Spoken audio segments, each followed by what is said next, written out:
A team that had Jameis Winston and then had his knee blown out in a win against the Bucs, and then they go into a tailspin after Trevor Siemian wins that game and completes that game, only to have them turn to Taysom Hill and to have him pretty much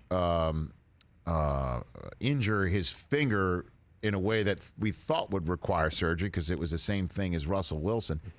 He wins the next 2 starts anyway, and the team is on better footing after they shut out the Bucs on Sunday night without Sean Payton because he had tested positive for COVID-19, which he'd already had before. Now that team is 7-7, back at 500, hopefully getting ready to play out the next 3 weeks to make the playoffs, and who knows what. They now have to start a rookie quarterback on Monday Night Football against the Dolphins team that used to be 1-7, but they've won 6 in a row. They're now 7-7. Did I get all that right? That's just one game on the docket that's just off the charts nuts. Longest regular season ever. I feel like it's the Beautiful Mind GIF where we're just like quotations. Right? By the way, Alvin Kamara goes out and gets hurt while Trevor Siemian's starting, and they wind up surviving all of that because they had a remarkable first month of the season, even though they got blown out of their hometown by a hurricane. Like, that's the Saints season. I just described the Saints season to you, right?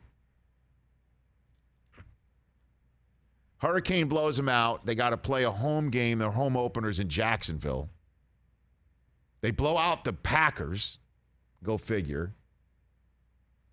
They wind up starting well enough that in a game where Jameis takes on his former team, he blows his knee out. They win that game anyway. They beat the Bucs anyway. Trevor Siemian looks terrific in closing that one out, but when he's starting just regular, it doesn't look very good. Certainly doesn't help that their best offensive player in Alvin Kamara is out. Oh, by the way, Michael Thomas wasn't playing all year long either.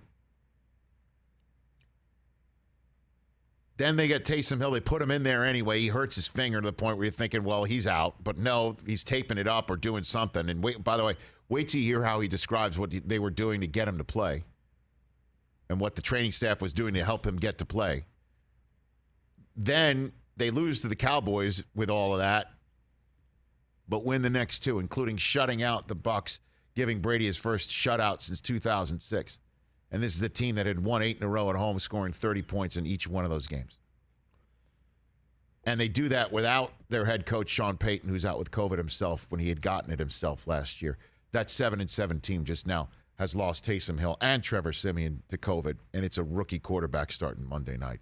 There you go, ESPN. I just gave you your setup. There you go, Leaves. That's your open. The broadcast on Monday night. I think I just gave it all to you. I probably missed a couple things. That's your New Orleans Saints right there. Wow. Hey, you watched all the way to the end. Thanks for that. Watch more right here.